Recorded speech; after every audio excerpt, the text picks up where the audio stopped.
ಗಂಡನಿಗೆ ಮೋಸ ಮಾಡಿದ ನಾನು ಹರಿ ಹುಚ್ಚಿಯಾಗಿ ಈ ಸಮಾಜದಲ್ಲಿ ತಿರುಗುವಂತ ಪರಿಸ್ಥಿತಿ ಆ ದೇವರು ನನಗೆ ತಂದು ಹೊಟ್ಟಿದ. ಈಗ ಸುಳಿಯಾಗಿ ಬಾಳುವಂತ ಪರಿಸ್ಥಿತಿ ನನ್ನ ಬಾಳಿಲ್ಲೇ ಬಂದಿದೆ. ಈಗ ನನಗೆ ಏನ್ ಮಾಡ್ಬೇಕಂತ ನನಗೊಂದು ತಿಳಿತಾ ಇಲ್ಲ ದೇವರೇ. ಒಂದು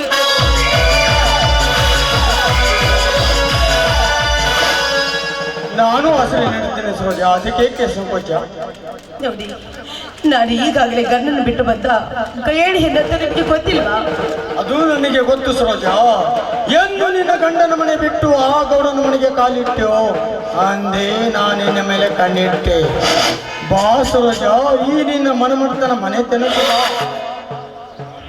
ನೋಡು ರಾಜ, ಈಗ ನಾನಿನ್ನ ಮನವನ್ನು ತಿಳಿಸಿದ್ರೆ ಆದ್ರೂ ಕೊನೆಯವರೆಗೂ ನೀವು ನನ್ನನ್ನು ಕೈ ಬಿಡುದಿಲ್ಲ ಅಂತ ಈ ಮಾತನ್ನ ಹೇಳ್ತಾ ಇದ್ದೀರಾ? ಅದೇನೇನು ಸರೋಜ, ನಾನು ನಡೆಸಿಕೊಡುತ್ತೇನೆ. ನೋಡಿ, ಈಗ ಆ ಗೌಡನನ್ನು ಹೊರಗೆ ಹಾಕಿ ಬೀದಿಗೆ ತಳ್ಳಿದ್ದಾನೆ.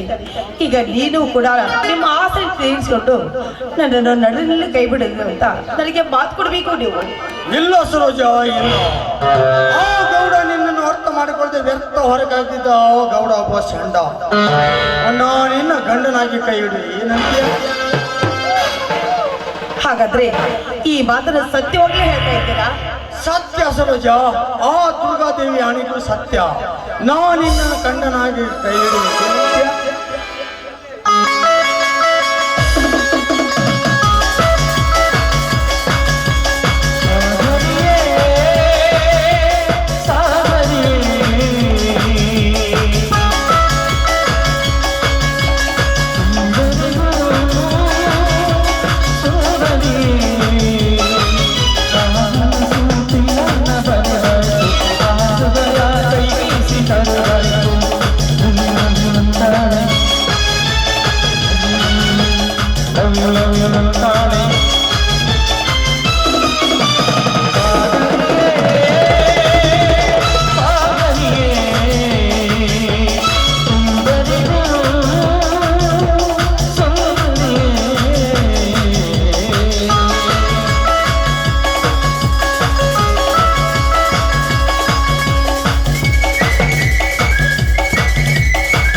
ನೋಡಿ ರಾಜ, ನಿನ್ನ ಮಾತಂತೆ ಹಾಡಿಕೊಳ್ತೇನೆ.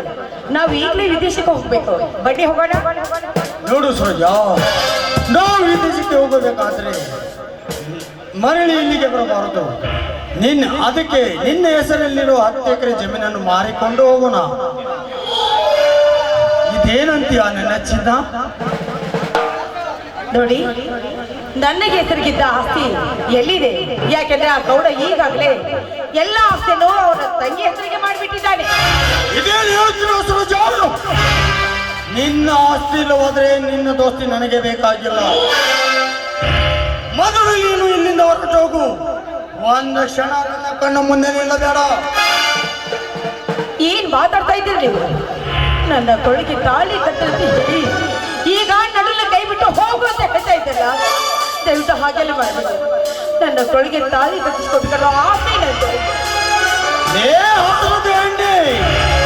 ಮಾಡಿಕೊಂಡ ಗಂಡನನ್ನು ಬಿಟ್ಟು ಆ ಗೌಡನ ಜೊತೆ ನಿನ್ನ ಕಾಮದ ತೀರಿಸಿಕೊಂಡು